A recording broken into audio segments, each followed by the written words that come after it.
Absolutely. Absolutely. Yeah, and I feel that's really this month of March, the energies that I've been noticing is um uh enough people, I think we were in the denial phase for a long time for Mhm, what's been going on in the world.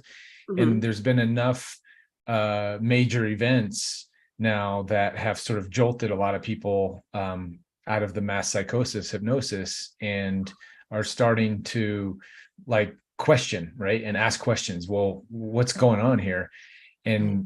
And it depends on different layers, but on lower levels, it's like, just wait, we're in this matrix, or things are being, strings are being pulled, and we're not, reality isn't really what it seems. Mhm, And that's happening on a physical level, but it's also happening on an emotional and spiritual level mhm. that can't be seen by everybody. It's more that individual experience, but it's definitely happening. So you can look at the physical reality to sort of get a pulse on what's happening spiritually, and then vice versa. So they're both feeding each other. But this month is exciting with all the disclosures and awakenings and new energy coming through. Absolutely. What are you learning so far, and what are you picking up on and sensing? And with your sensors out there, what do you feel about this unique portal, particularly after solstice around March 23rd? Some people are saying that they're sensing some interesting shifts and patterns. And I'm curious about your take on what you know. So I sort of my process. I have a two-stage process where um I'm having conversations like with you and channelers all the time, but I also keep a very close tab on what's happening globally with um, geopolitics, conspiracy theories, right? I came from an evidence-based researcher in the UFO field. So I was, I don't know if I mentioned about the producing the citizen hearing on disclosure, the 5-day event in Washington, Yeah. D.C. Yeah. And so I was more evidence-based looking at all that stuff, and then I saw this missing component, which was the spiritual side of all of this research. Mhm. And I was like, well, if you bring that into the picture, all the dots connect way better, right? You're kind of really struggling to connect the dots, but you bring in spirituality and channeling and light beings and Nikola Tesla and all of the teachings from the great masters, and all the dots connect. It's like, yeah, the evidence now fits in with the spiritual stuff. And so for me, I look at the evidence-based stuff through the spiritual lens, and then I look at the spiritual stuff through the evidence-based lens, Right. and constantly flipping back and forth. So looking at all the possible data sets that I can, both spiritually and physically. Mhm. And a lot of researchers just look at the physical stuff, and but are missing, the other half of it. So with all of those data set collections and looking at things, um, I'm getting, as I sort of said earlier, that this month is a big disclosure month, a big awakening for a lot of people to come to the realization that, and it's already been happening, but it's really ramping up because it's becoming so obvious in so Mhm. many ways. And not to be a Debbie Downer or anything like that, but just with, you know, the evidence around the vaccines and the jabs, right? So that's uh, more and more research and more evidence about that particular bioweapon is now, in a sense, it's being classified as a bioweapon. Like before, it was the wording and the language around it was vaccine. And now that we're seeing all of the adverse effects coming from the administration of it, and more research is being done, and we're getting admittance in the zeitgeist and with the Twitter files and other things that it actually had no real benefit for COVID at all, and in fact it was kind of the opposite. So Mhm. we're that language is starting to reach the masses more and more. And as it does, it's activating a lot of people. A lot of people are getting angry and getting upset. It's affecting them probably in that way as well. Yes. So in fact, that's probably the majority of it, of the people are getting angry.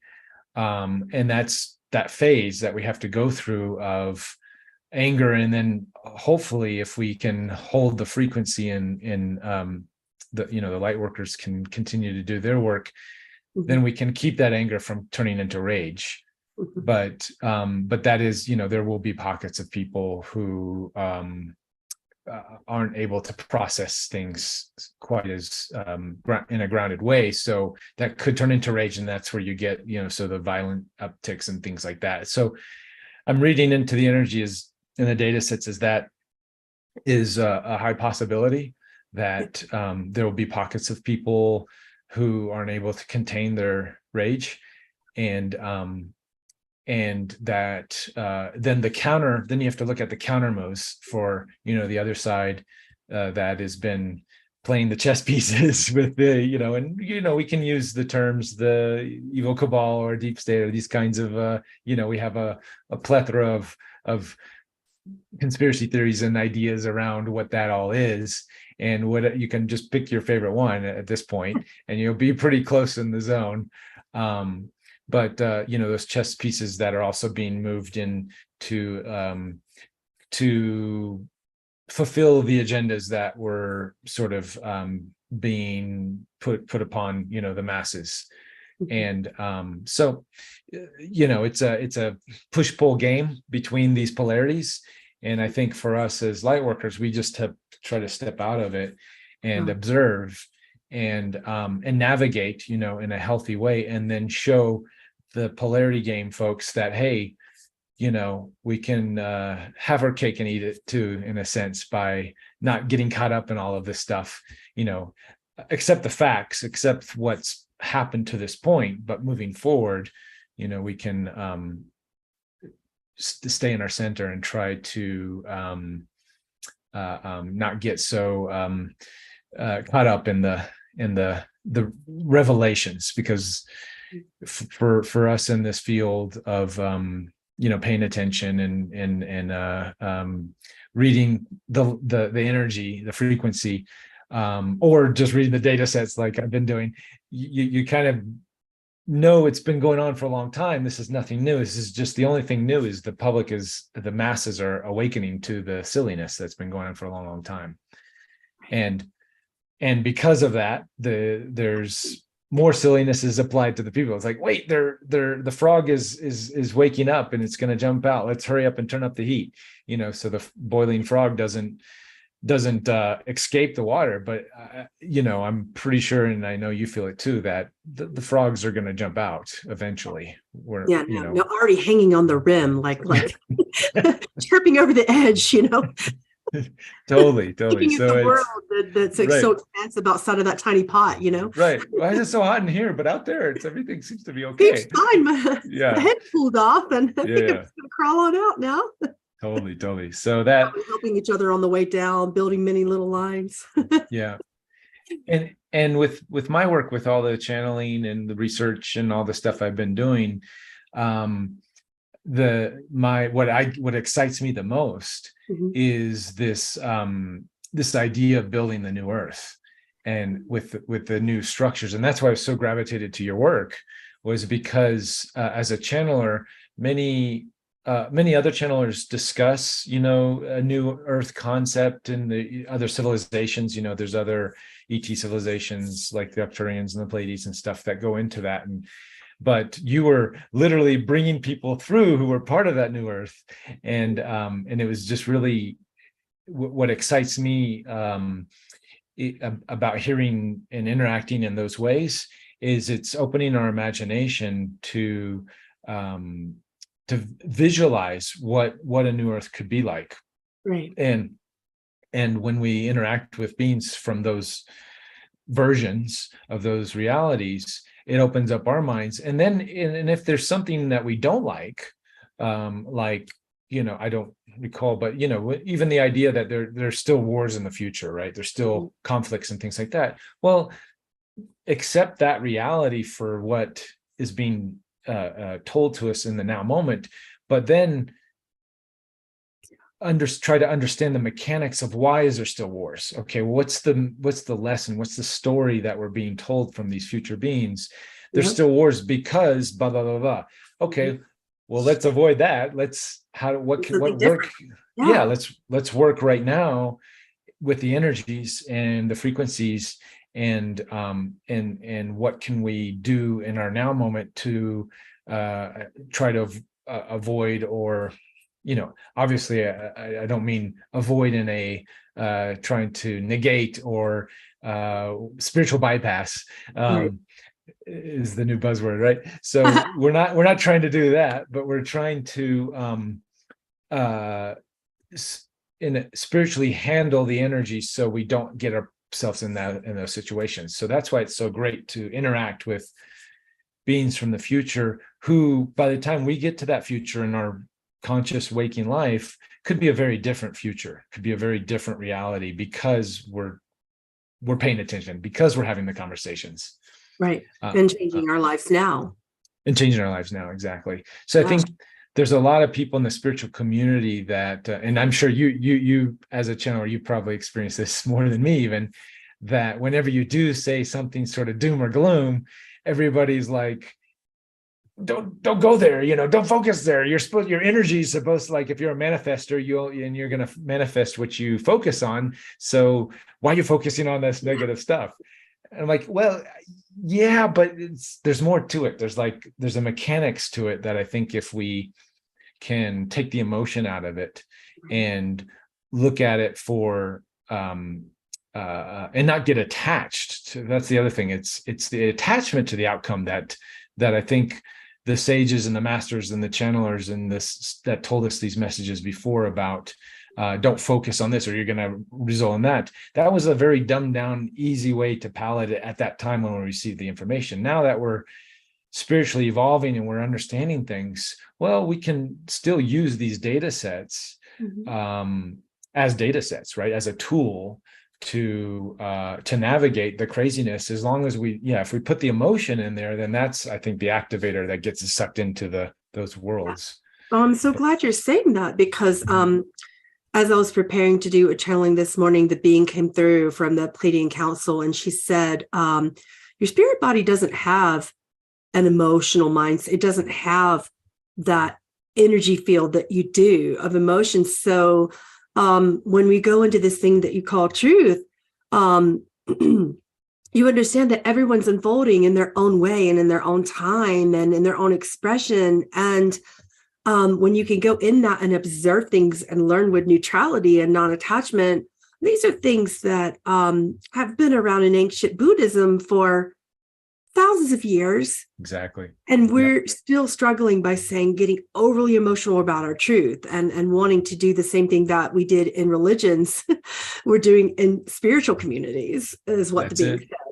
She said, you're taking that and you're doing the same thing over here when you wake up. So why do we need that when we can observe and learn and grow together neutrally and learn from each other? And just really grow together. So I'm so happy that you're putting that out there. I just really was so happy to talk to you this month in particular. I even purposely put off our time a little bit because I'm like, I want to talk to him about some of the disclosures in March. Okay. And I wanted to talk to you about your field of research and how you got started with just understanding the data set of your work, as you call it, the data set. Maybe going into some of your mock congressional hearings, how you got started, your first UFO experience thereafter or during, and how did you start getting so interested in wanting to understand this from both the science and the spirit side? Well, I'm a sort of lifelong martial artist in a sense. I've been training in martial arts regularly since the age of 19. I had always wanted to study martial arts. I just have the means. And then at the age of 19, I moved to Japan. And when I was in this, country where martial arts, many famous martial arts originated from, then, I had no excuse at that time. So I studied martial arts, and with martial arts, anybody who studies it comes a philosophy.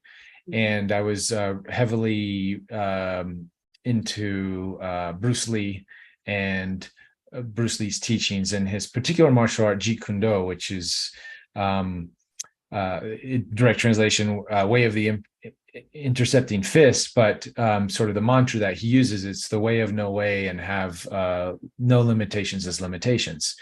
So that philosophy is at its core, coming from the great masters, Buddhist and Taoist masters of which is very in alignment with a lot of the teachings that we're getting, currently through, our ascended masters and angels and all the people you channel. So I was already kind of in that camp, so to say. Also, my mom, I had experienced at a young age, my mom was very metaphysical and into a lot of different, especially for a kid at that age, strange things. So she had joined the Ramtha School of Enlightenment. And that's a very loaded situation, and in other interviews I get into that. But it was enough to sort of open my mind to some of those experiences and not be so put off of it, even though I was very put off at the time of the Ramtha School. So my journey was going through and living in Japan and just wanting to be like this action star, this action guy. I was a big fan of martial arts and action film, and the art of that, how they compile the scene and all the movements. And it was very much like a dance, but very choreographed, the energy around that and the storytelling around a martial arts fight scene really intrigued me. And that was where my focus was for the most of my life up until about 10 years ago. When I was working on Avatar, I was the main stunt double for Jake Sully, the first one. And I was learning about how to be a Na'vi, how to, part of not just being Jake or Jake's avatar. There was a lot of roles that we had to fill as performers and actors, stunt performers in the sort of background with the Na'vi. So whenever you saw scenes of Na'vi, doing something, when Jake's walking through the village and stuff, most likely there's, a few of those guys in the background were me, and other performers where we were doing different, mundane things. So part of my job as an actor, and Cameron really wanted us to understand the Na'vi were based off all these different, a combination of indigenous, native indigenous cultures from around the world. And so that was really the first time I started actually looking into, what is an indigenous culture, and why are these, like, you're not really taught so much of that in school. At least I didn't pay attention to that part when they did talk about it.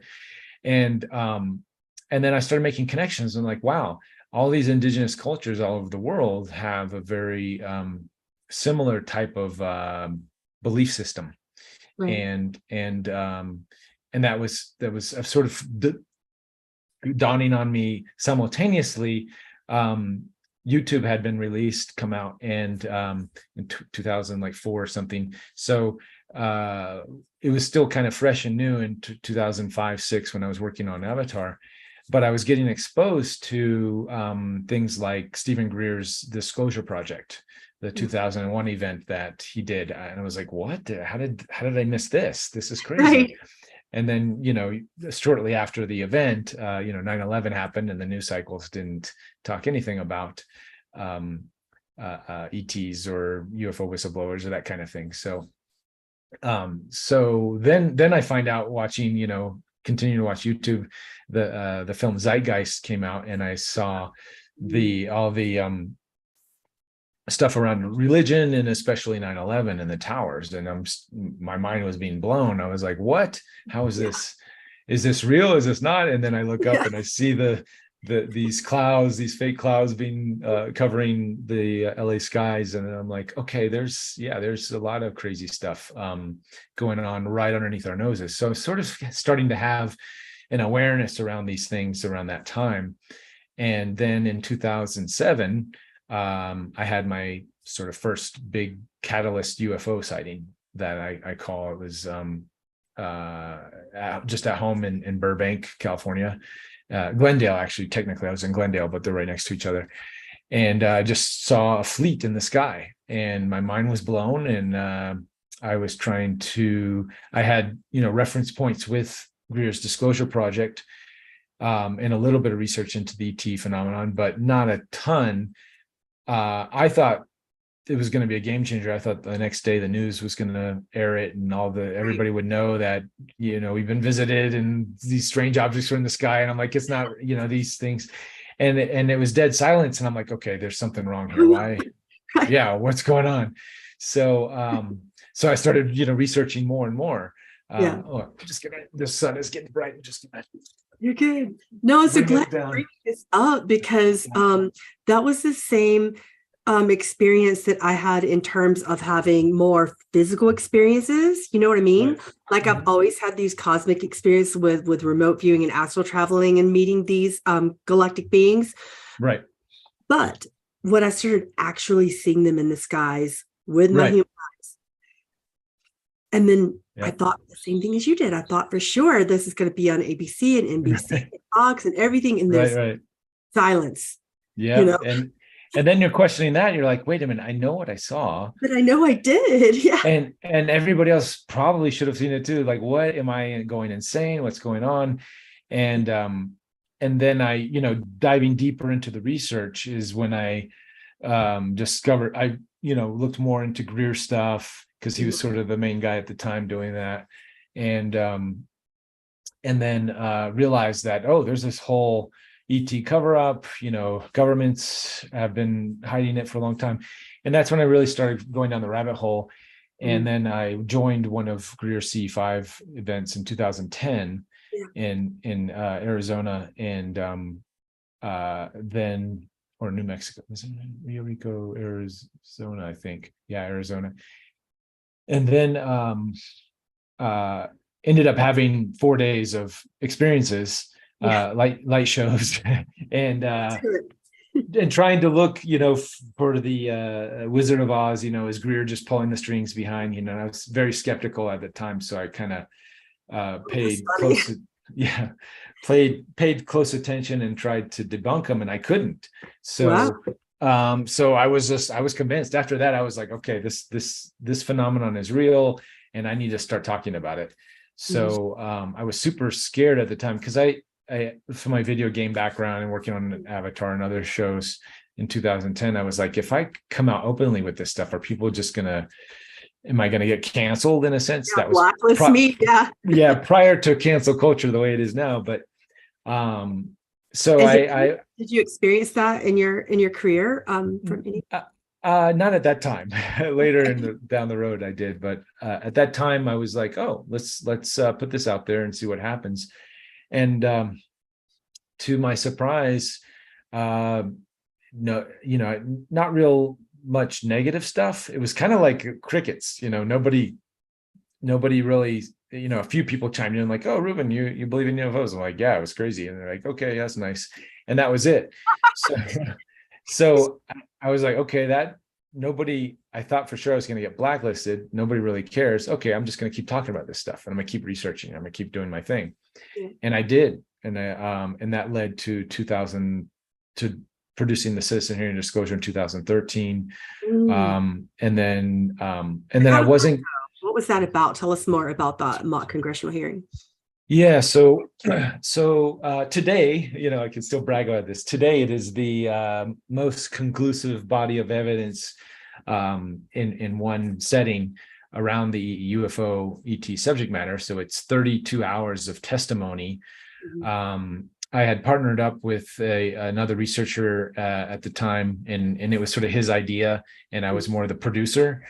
And we were able to raise $1 million from a very generous supporter and investor, Thomas Clearwater, who liked the project. We had this, sort of pitch package proposal with the budget and everything.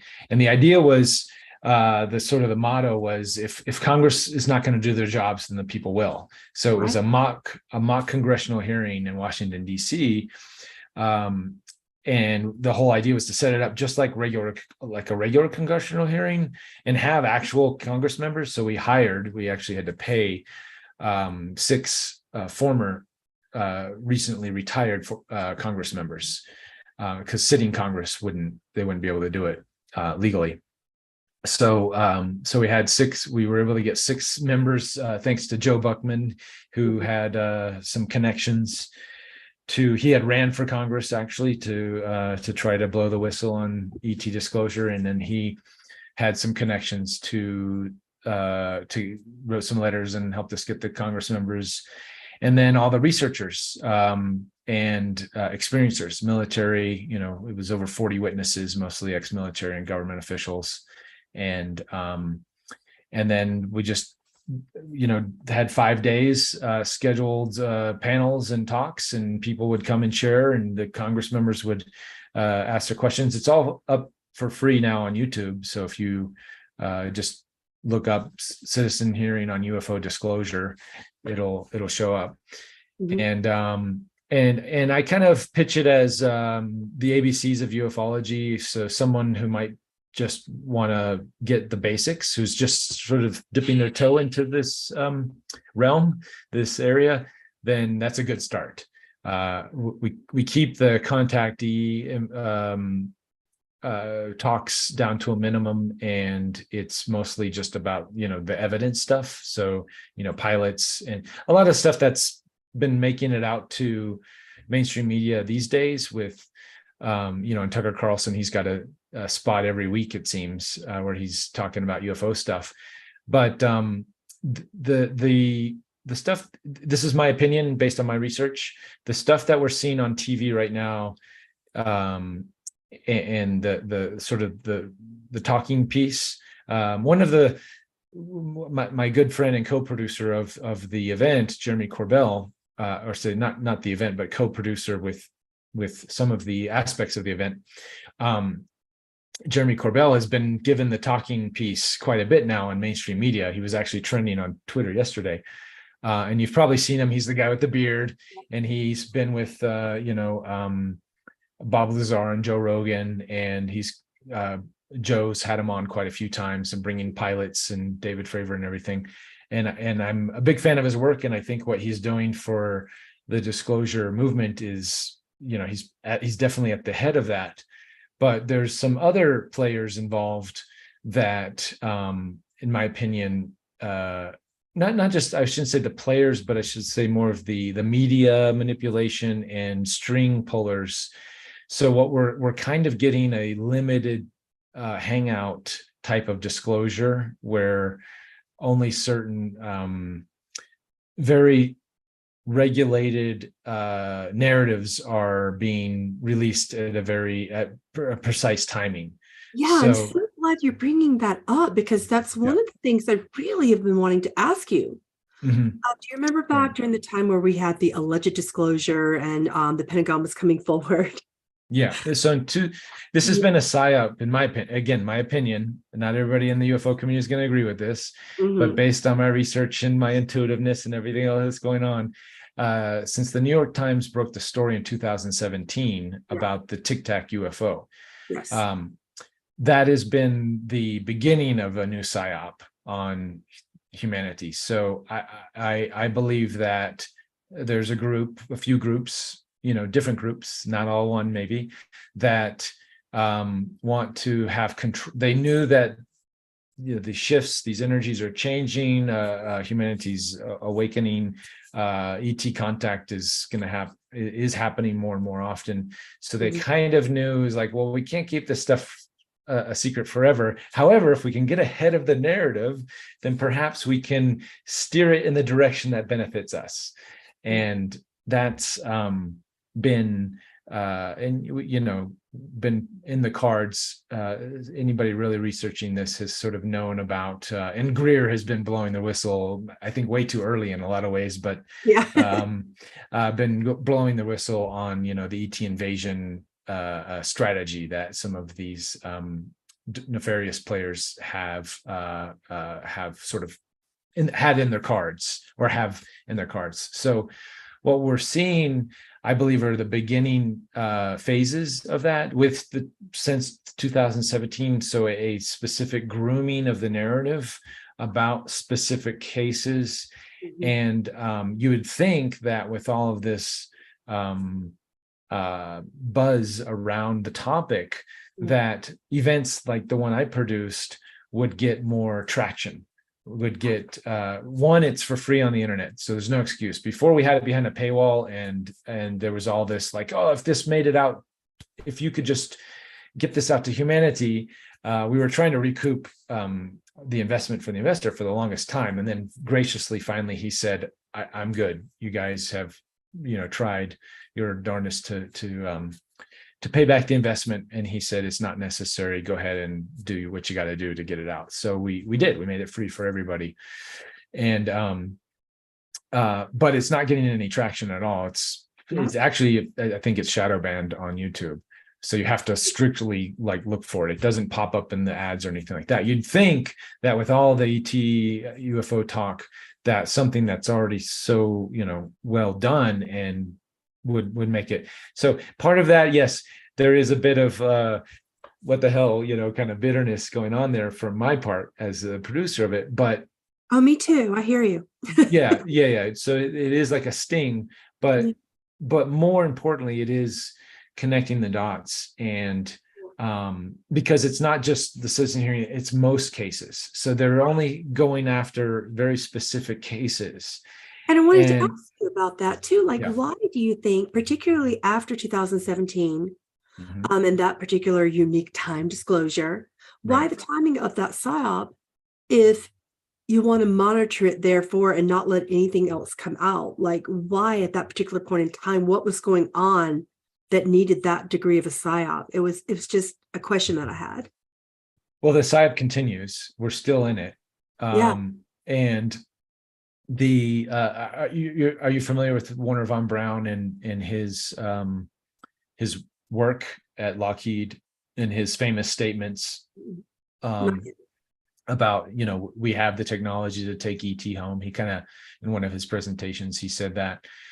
So, and it's, some people make assumptions or predict that Warner von Braun may have been one of the MJ-12 members. I don't know if you've heard of that. Sorry, turning the heat off. I haven't. I'm learning all kinds of stuff right now. Yeah. So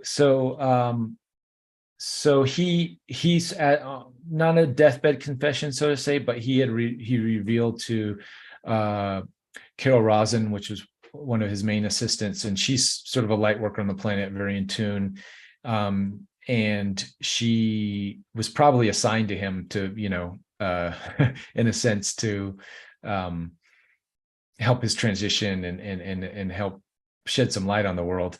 But she has talked about the alien invasion. That's where I think Greer had got his one of the major parts of it. But there's a lot of evidence, not just from Carol Rosin, but from other documents that have been found, that the global one world order, new world order government cabal that we're experiencing now, it's becoming more of a reality now for a lot more people, because clearly we're dealing with the ramifications of some of the agendas being played out. So and when you look at the UFO agenda is sort of the last card to be played in the information that we have. Things have changed. A lot of documents that have been leaked have been agendas are changing constantly, and chess pieces are being moved around. But that still seems to be in the cards, and we got a taste of that past few weeks with all of this UFOs being shot down type of news. What that showed me was that we're getting closer to the exposure, the jig is up, so to say. So they're starting to move quicker into playing some of these cards that maybe originally weren't going to be played out for another 3-4 years, 6 years, maybe even 5 years. Right. So we're speeding up the playbook is speeding up, and I think there a lot of it's testing the water. So and a lot of it's distractions from other news cycles and other things that are going on. But it's interesting how humanity is sort of organically not paying attention to these scary narratives that are being intentionally inserted to, like, hey people, we want to scare you now. Supposed to be scared. Why aren't you being scared? Right. And then do you think that we're not scared because we're waking up more, or if there's also some people are just like, yeah, whatever, I don't care. Like I think that's part of the waking up, though. I think whatever, I don't care. I think that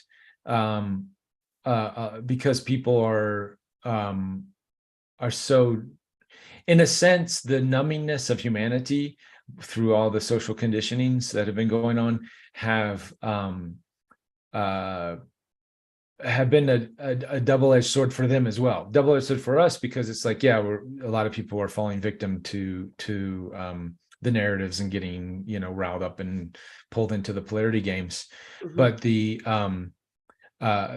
double-edged sword is so many people. It's like they're so exhausted from all of the polarized thrashing around that they've been sort of in this washing machine of craziness that they're like, I don't want a part of any of it anymore, so they hop out. That's the frog is getting and really isn't paying attention to anything else other than just surviving at this point.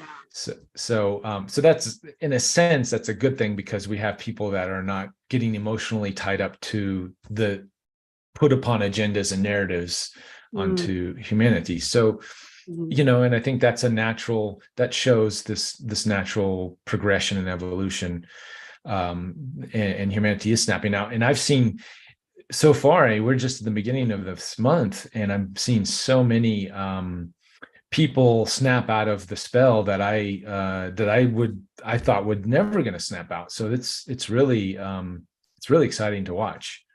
It is. Wow. I'm glad you mentioned that.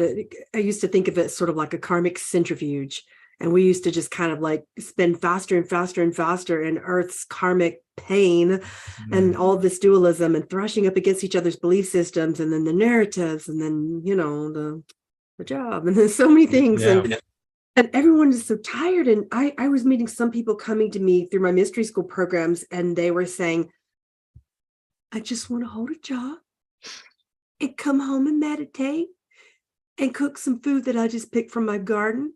Please leave me alone. And then they're like, okay, so I can't, because the stuff's flying down over Lake Michigan, and I'm pretty sure that it's not a weather balloon again. And people are coming to me and they're like, no, I live out there. That's not a scientific experiment, and this isn't that, and this isn't this. And I had a visitation from that particular scenario, and it definitely was not what they came forth and said that it was. And I visited that from humans from the future, and I thought to ask, do you guys think we're silly going through all this when it's so obvious? And they're like, no, you were on it, you knew it, all of you began to know it. No one denies it anymore. You got to the point where you didn't deny it anymore. You just got tired of fighting. And then after a while, you just turned off the TVs and the news, and you stopped looking at the narratives. And that was something from one of the recent humans from the future that I'm remote viewing and talking to, Ethan. He calls himself a New Earth politician.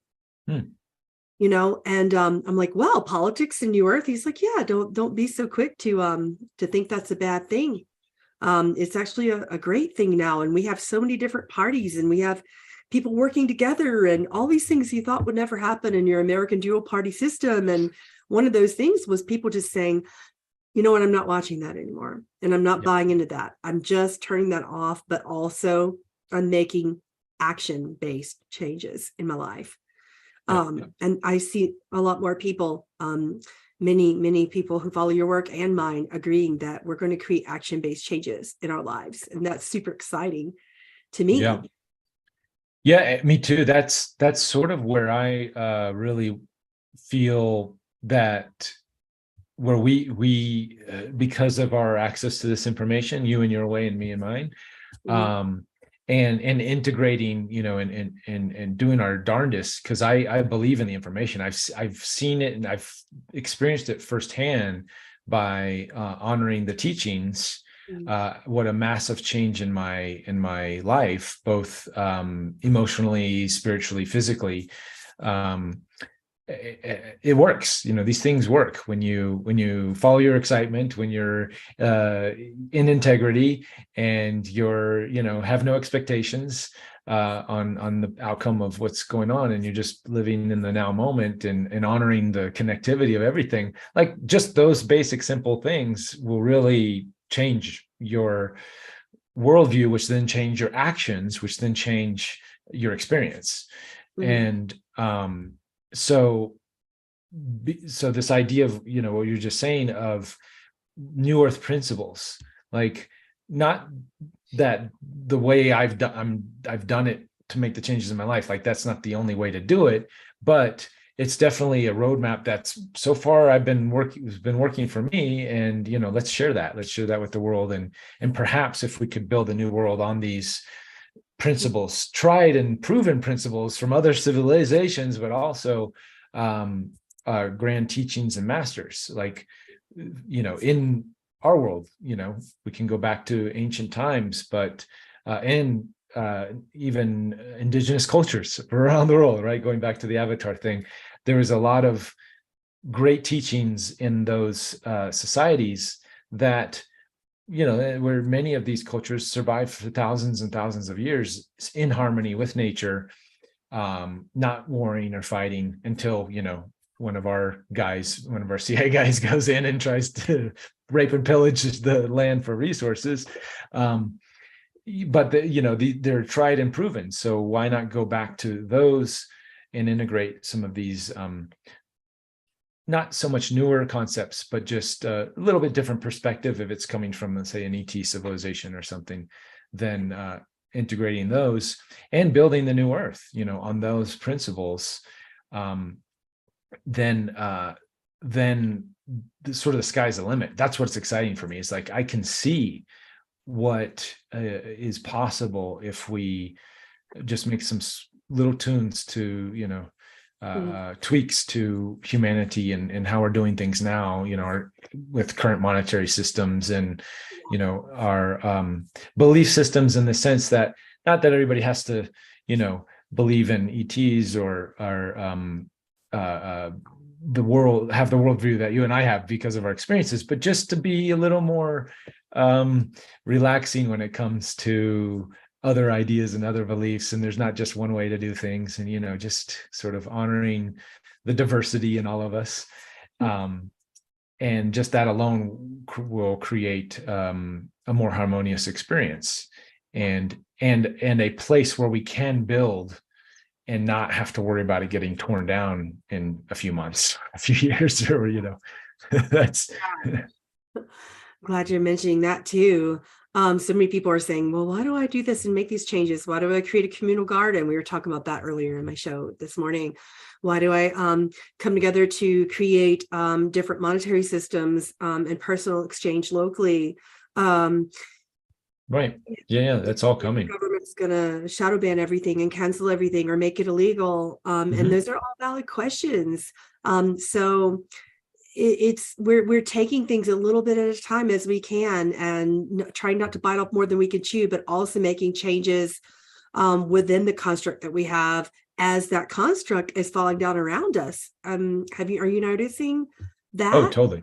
The construct is not working for us anymore. It's not so much disclosure about things going on about that as well. Yes. Yeah. That's what's, I know it's painful for a lot of people who are sort of been in those systems for a long time, and sort of had, again, expectations that that's going to be the status quo. So that's where it's kind of like I'm noticing on my channel as well. Some of the members are sort of getting hit out of left field Yeah. and confused. So they're coming to, to you and me and others who are doing this work, looking for solutions. Mhm. And I'm a big proponent of crypto. I know it's all over the place right now, and there's so many scams and there's so many other things. But I think in concept, in the fundamentals Mhm. of some of the projects, Bitcoin being the main one, like the I've always tried to look at things from a frequency and a vibration, Mhm. and I've always felt a resonance with the idea of Bitcoin Yeah. because of the decentralization and the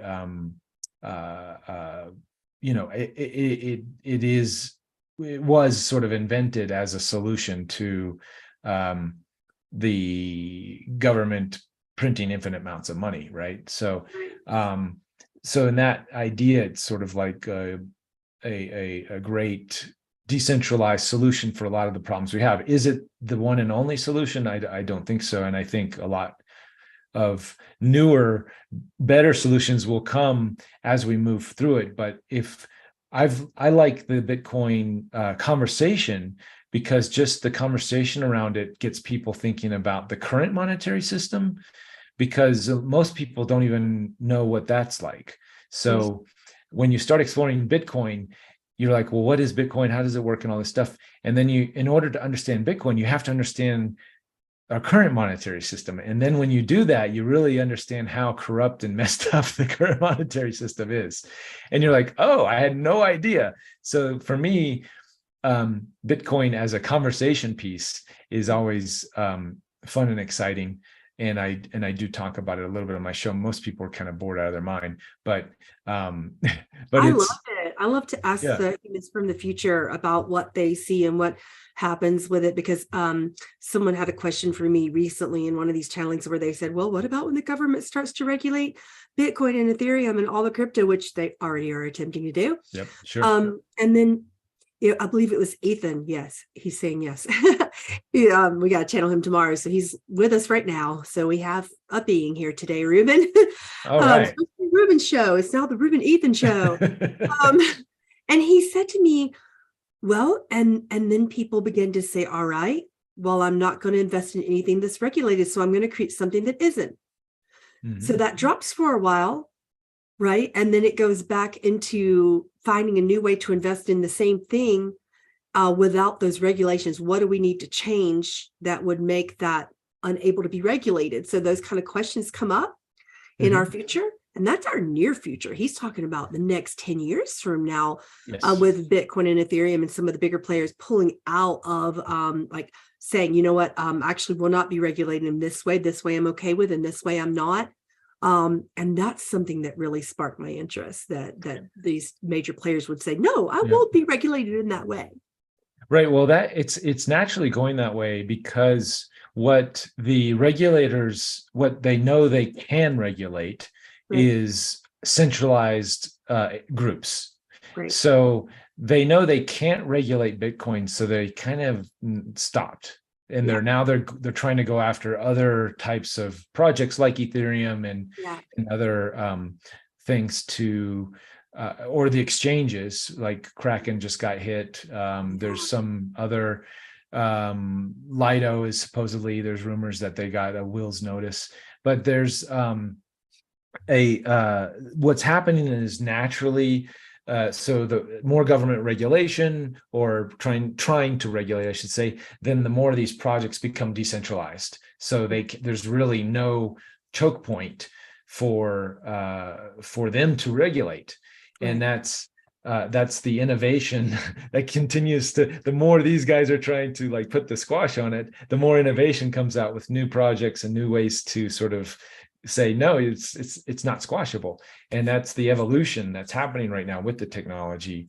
And it's really and the adoption. So adoption comes as there's more distrust in this current system, and it's like, yeah, just keep printing that money and sending it over to Ukraine, guys, because without any type of proper hearings. Of course, they've had congressional hearings, but who actual voter has like said, yeah, send all this money to Ukraine. Meanwhile, let Palestine, Ohio, and other tragic events that continue to happen, just like people go, go homeless in a sense. I mean, not to mention the homelessness, like with all the money that broken over watching that with particularly with Palestine. It's like it hits hard when it hits home, and it hits me hard no matter where it hits. But there's so many hands in the pot that don't need to be there in Ukraine. And yet we can't get any help right here where people are now, they can't even breathe. And that is the awakening. That is the anger, and then the frustration and the snapping out of the spell. Yeah. Because we've all, unfortunately, during COVID, we were all given COVID checks, and we were all sort of and I think that was part of the Psyop, was to groom America and the world that, hey, all that so massive amounts of money being printed, trillions, and money given, and people who, when they don't understand the system, this money doesn't just come out of thin air. It does when you're talking about the Federal Reserve printing amounts of money, but there are consequences to an inflated monetary system. And that's what we're starting to see that now. And I think at that time it was purposely done in that way to get the government in good standing, so to say, so people then would become dependent on such a system. And that's preparing us for the central bank digital currency rollout. That is sort of the next big card that seems like is in the card deck to be played in the next one, economic fallout, and central bank digital. Yeah, and I hope that we are smart enough and wise enough at that point to say no to that. I think most people really are beginning to say, you know what, I know that's rolling out, and we're not stupid enough to take that bait. We're just not going to. And the humans from the future have all concurred that there's only a small portion of the population that takes that bait, and then it doesn't work. It doesn't work anyway, even with a small degree of people who choose to do that. So that's what's happening in Nigeria right now. So they were one of the first countries to roll out their central bank digital currencies last summer. And it seems it's hard to get really good, solid information, but it seems, based on the different news sources I've been paying attention to, is that almost like the adoption is really bad. So many, like half the younger crowd, they're all using Bitcoin instead. Right. So they're like, we're not going for it now. Right. Even though Bitcoin is technically banned, but that's the thing, is Bitcoin can be banned, and it's like, it's decentralized. So good luck banning it, Right. Especially if you're going to go peer to peer. Now, if you have to go through a centralized exchange, then you're sort of bottlenecked there. But that's the beauty of Bitcoin, is you don't have to go. You can just send Bitcoin to Bitcoin, wallet to wallet. And that is sort of a test case that we're seeing Bitcoin win in that situation. So if that's the direction things go when they do start rolling out in India's next in line, Japan, all the major countries are sort of trying to do it around the same time. And that's looking to be, we could see as early as, if things get really pressing for the wake up. If the wake up so this is the exciting and troublesome part. The faster humanity wakes up, the faster these agendas are getting rolled out. But then the less attention they're getting, because humanity is waking up. So it's really, you don't want it. Yeah. So I see a timeline where they don't even get to roll it out. Like, people are so aware that they try to, whenever they do, it's like, it's going to be like a Nigeria type situation. So most people are kind of not having it and finding alternative ways to work around. But the only way that they can get it to work is to create such a hardship in, I shouldn't say the only way, but one of the major ways is to create such economical hardship so people beg for it. Right. And that's where we're seeing a lot of the chess pieces being moved around right now with inflation, not inflation, but raising interest rates to maximum pain. So, people are defaulting on, more in the car industry right now, the car than houses. In 2008, it was the housing industry. And this time there's a lot of people defaulting on their car payments. So cars are getting repoed, Oh, wow. and there seems to be a lot of major financial issues when it comes to that market, right? So that could be a catalyst to trigger a bigger crash, so to say. So just is so the advice that I give, which is just the advice I've taken, this is not financial advice, is just really watch out if you have any debt that's not fixed interest. You really want to get out of that as soon as possible because as they continue to raise interest rates, that's the big flux, and then you can get in some serious debt trouble in that sense. And if you can get out of debt at all, I mean, that's the goal. I think if I know for so many that's the goal, but just really watch out for the adjustable interest rates, because Right. that's going to be the maximum pain for a lot of households. Right. And more of the ARM mortgages, the adjustable rate mortgages are coming back as well right now. And then our interest rates are already skyrocketing in the Yeah. US. I'm not sure about elsewhere. But it's been really interesting that, and then we have to catch up, like home people start having to put the houses on the market for even higher prices, because they're trying to catch up with what they're going to have to do in their next mortgage, et cetera, which is super crazy. So it's going to be interesting to see where all the chips fall in that. So a lot of people are also about where your disclosure, where your citizen hearing on disclosure is. So I know you said that already. If they just type in citizen hearing on disclosure, I'll give a link to, let me find it. It's and we already put in the chat the interview with ED, which is great.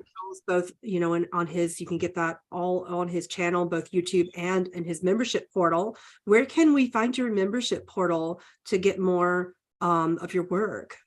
The best is just to go to interviewwithed.org, Right. All one word. And then that has sort of links to everything. It has links to the actual show. So I kind of, where you came on with the membership portal, I'm calling that Interview with Ed 2.0.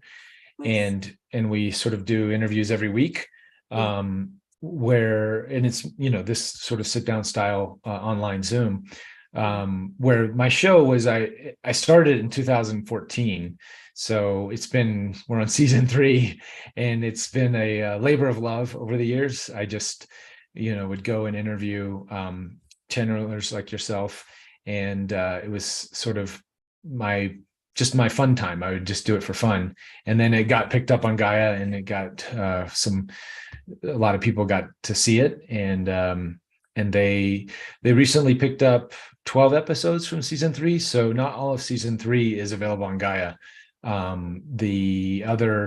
There's another 15 or so episodes on Vimeo on demand. So that's also linked through interviewwithed.org. So all that can be. And can you tell us a little bit about your work right now?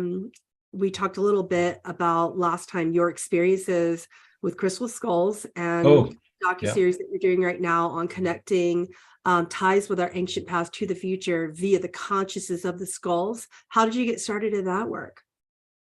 Yeah, so a number of synchronicities. Actually, it's a big part of the actual show itself. The way it's going is my partner and I, Steve Copeland, we started teaming up in 2019, filming. He was helping me with my show, and I was helping him with one of his projects.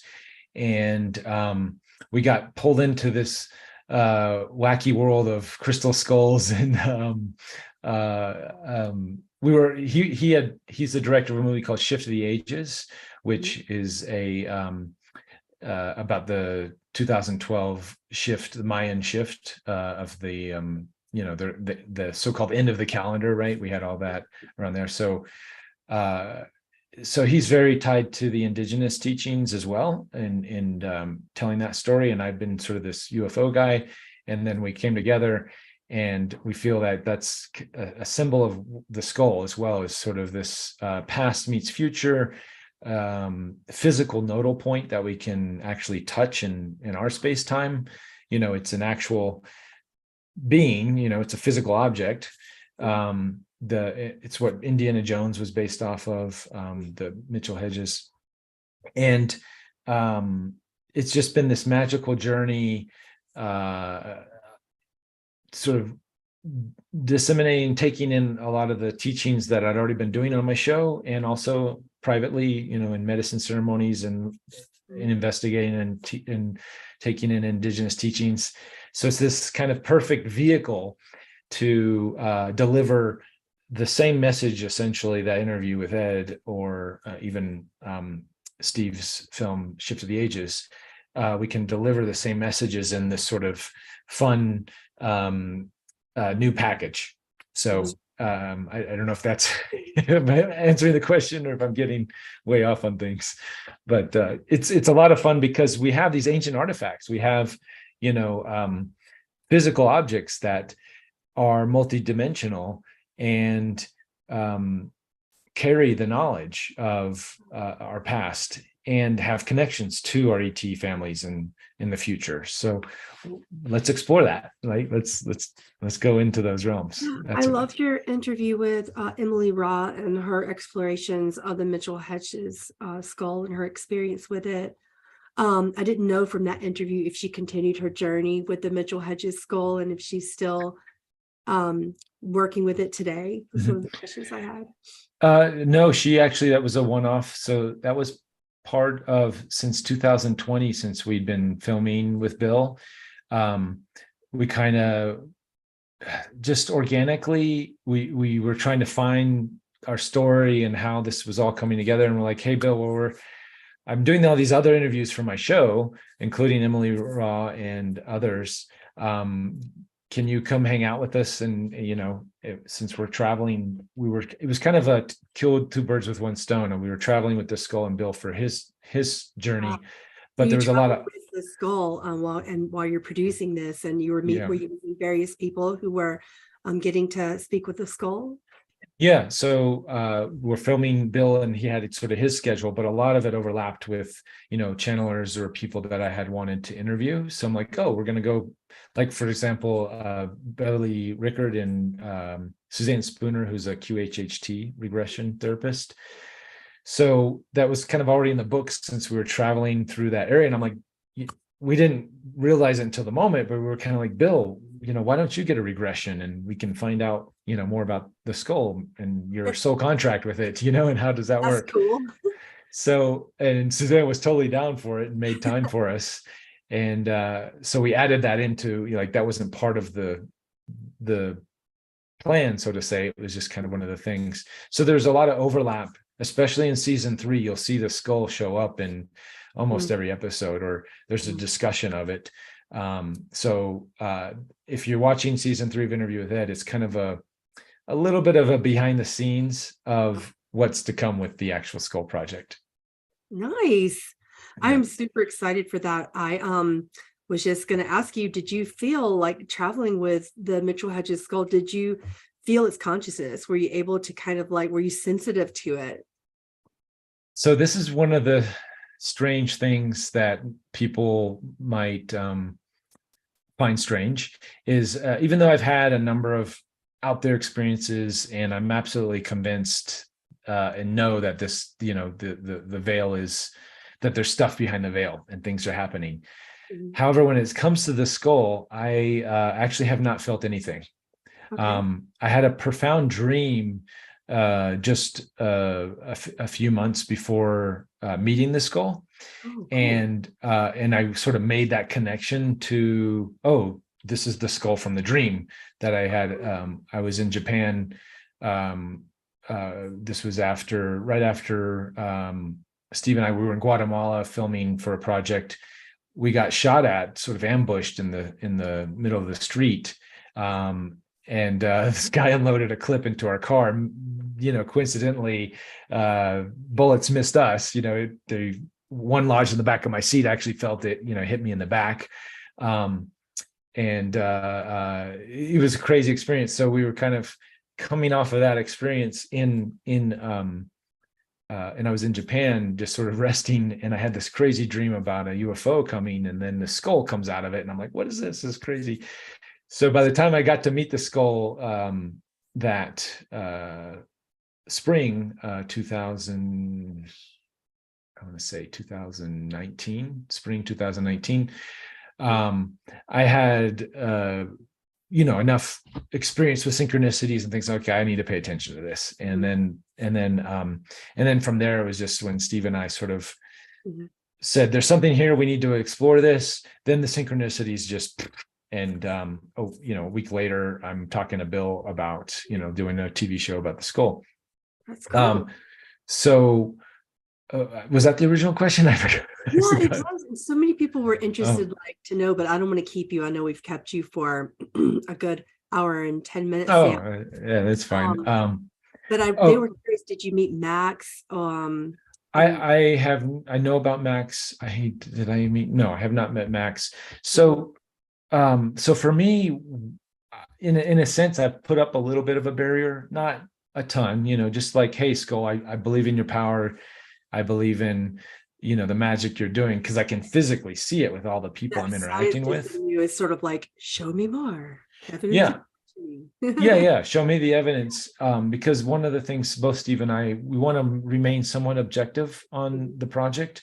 And we both know if we get blasted by the skull and have this crazy vision, that probably wouldn't, but especially at this point, but it could hamper our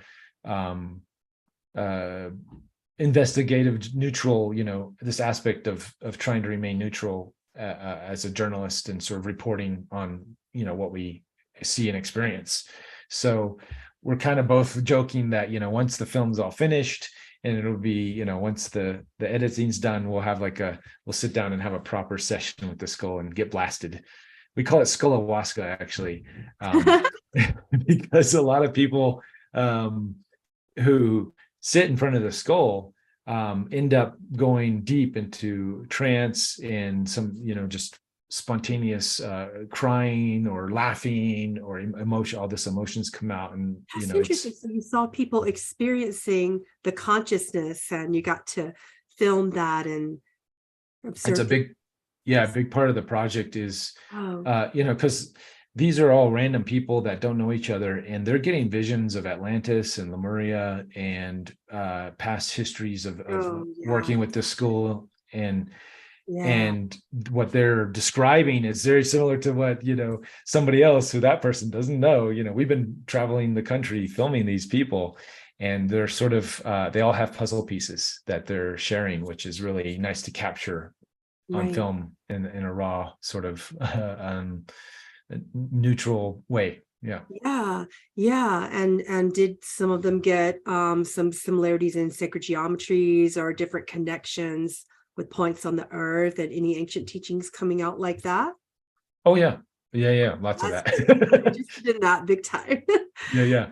That's part of where the adventure continues, so to say. It's something that we hope. Right now we have planned, season 1 is 13 episodes, and we kind of have a good, most of it's shot in most of the outlines there, but it's something, the exciting part is the legend of the 13 skulls, right? Is that when all 13 skulls are brought together, there's supposed to be, 1,000 years of peace on the planet. So this idea, the lore behind it sort of sets us up for, we could do 20 seasons going out looking for these skulls. Yeah, and then I'd have so many questions probably have to say for later about, like, how do you know that you're one of the 13 skulls? I mean, right, we don't. Yeah, we don't. And I met a really powerful skull once, and it found me. Mm. And I just happened to be inside of a crystal shop, kind of in a town I used to live in, actually. And there was this incredible smoky quartz skull behind the counter there. And I said, I have to touch this thing. And it's a big one, and Mhm. I held it and my hands started just heating up, and that's how I operate. So I knew something was Mhm. going on. I was sweating. I had to put it down because I was worried I was going to drop it. And then it just started talking in all sorts of ancient galactic languages to me, and Lemurian languages that I was very familiar with, that I've been hearing since age 5. So to hear a Lemurian language come through a skull was unique. And I got a hold of the owner and I said, I have to talk to you. And I'm sorry to be that one weirdo in your store today, but here it is. I'm a channel and the skull is talking to me. And here's what it's saying. And here's its name. And it says, this one, you here, not you, but you're its keeper. And here's why. And it just gave them a message. That's all that it really wanted from me, is to give them that message. And they began working with the skull. They began like bringing people into the store to talk to the skull and to like help and let it serve. And it did. And as far Wow. as I know, there in St. George is the skull. It's like a gold store as well. They do all kind of work with all sorts of metals, precious metals. The only gold store in St. George, Utah. Wow. And they're an incredible couple, and this skull is still serving people to this day. And I was like, but I wanted the skull to be mine. I wanted to take it and like bring it Yeah. home and let it like travel with me. And no, it didn't want that. It just wanted to, it was with where it should be, with its keeper. Yeah. Was Yeah. amazing. That's that they tend to have a mind of their own, don't they? I was happy to talk to me and give a Yeah. bunch of messages, but that was it. That was it. That was my only interaction with a crystal skull ever. It's interesting. Yeah, Um, it's a fun, it's just another aspect of, all of this wild stuff we've got going on the planet to pay attention to. It's just another modality. yeah. And when do you think that your docu-series will close up on that, or at least become, I don't think it's public now, right? Yet. Yeah, we're kind of in we have really high hopes for this series, and we're looking for a sort of a Netflix or a Amazon Prime type release. Good. And to get it to that stage, though, we've kind of taken it as far as we can, just my partner and I, on the editing and post-production side. So to do all the professional things that need to happen, it's right now we have a budget of around $1 million that we need to raise to sort of, to get 13 episodes out to an Amazon. It's not cheap. it's Oh, exactly. Do you it's a have lot of work. any funding set up, or a Kickstarter or anything for this yet? Not yet. So those are some of the things that we're just now exploring. So we're looking at private investments first, Okay. if we can get it that way, even partially there, and then perhaps down the road add a Kickstarter. So there's a lot of work that still needs to be done in that sense. But the good news is we kind of have our base story, and each episode outline and sort of rough edits. Still we want to do some really cool animation, like hand-drawn animation that helps tell some of the legends and stories. It's kind of hard to recreate that without spending a ton of money on, sets and those things. So adding a little bit of a mystical animation aspect to it, and and music, and all the fun stuff that makes for good television. It has all those elements. That's wonderful. I'm so excited for that to come out, because Yeah. we're all so curious. Particularly, I'm curious about their connections to Atlantis and Lemuria, the unique light codes that come through, and how that connects to our etheric DNA as humans. I have so many questions, so I can't wait for your show to come out. The only question I'm seeing right now for you, if you don't mind, because I'm super curious as well. Here in our Zoom chat, we have someone asking about March 23rd, and we talked about this unique portal.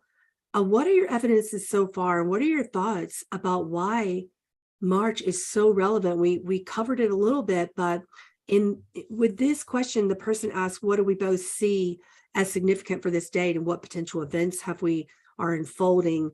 And is there something individually that you think that we could be doing at this time? Well, it's funny because I just did a group. I was invited to do a group meditation on the 3rd March, or was it the 3rd? Or no, the 5th? Shoot, I forget, but maybe it was the 3rd. It was pretty recently. Time's flying so fast. I'm just like, I'm so. I think I saw that. Was that on your YouTube channel? Or? Yeah, it was with one of the Gaia guys reached out to me, a guy named Tim Tactics, and we sort of teamed up for that. And it's funny because they just announced that it was so successful that they're going to do another one on the 23rd. Oh, so the 23rd wasn't really in my zeitgeist until that, and then now you're with the question here. Mm-hmm. So I don't know energetically what it was the 3rd. Wow, time flies. I don't know energetically or astrologically what's happening at those moments. I'm just more of the, financial data set guy, and, the awareness, like the protests, like we're seeing in France and in the Netherlands, and, we're not seeing on the mainstream news here in America all of the awakenings that the world is going through. There's mass protests worldwide for even in Germany, and for getting rid of the World Economic Forum and these cronies that have been sort of without proper elections, creating policies for humanity, right, and getting us into proxy wars and all this stuff, and we're seeing a lot of the exposure of who those players are, the agendas, and people just aren't having it. They're like, no, stop it, get out of our lives, please. We didn't vote for you, go away. So that awareness is continuing to ramp up, and it just seems like a natural progression that as people become aware of these things and opt out by telling their congressmen stop sending their tax money to pharmaceutical companies and to governments that don't have the best interest for us people, right? We're wasting our taxpayer money on stuff that doesn't need to be wasted on. That's been the name of the game for a long time, but at least now people are becoming aware of it. Yeah, I agree. Completely agree. Well, this was such a fascinating interview. I really don't want to keep you any longer. I've just really enjoyed all these discussions. Totally. Such an incredible open mind, and I love what you have to share and the work that you're doing right now on this planet. Is there anything you want to leave our people with in terms of some of the work you're doing, or anything? Well, I had this sort of come through earlier today, and I know this may be Lemurian. I wanted to ask you if you knew these words. And I'm probably going to butcher it, but it's Ha Shata Kun Kia Xiaomi. Let's do some automatic channeling. Ha Shata Kun Kia Xiaomi.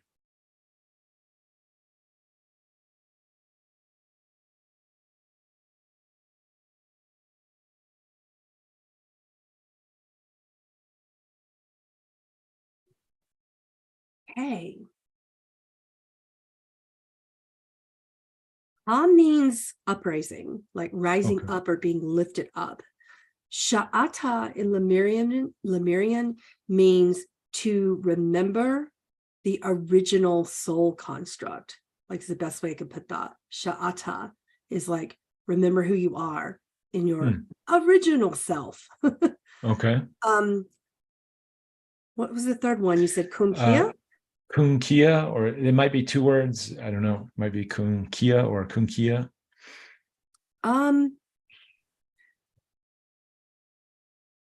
Kia in Lemurian is often an element of something, is to express the element of something else. And kum or kuma in Lemuria is a unique origin point where humans were untampered with or untouched, like untouched original humanity. So you can like put all those meanings together in that, even though they are two separate words, they do work together. And then you had the final word was Xiaomi, Shaomi, Xiaomi. Xiaomi. Okay. Omi in relation to this, it sounds like it goes together like Sha apostrophe Omi, like Xiaomi. Okay. And it feels that way. And in that way, when you look at it, that is a return outside of time.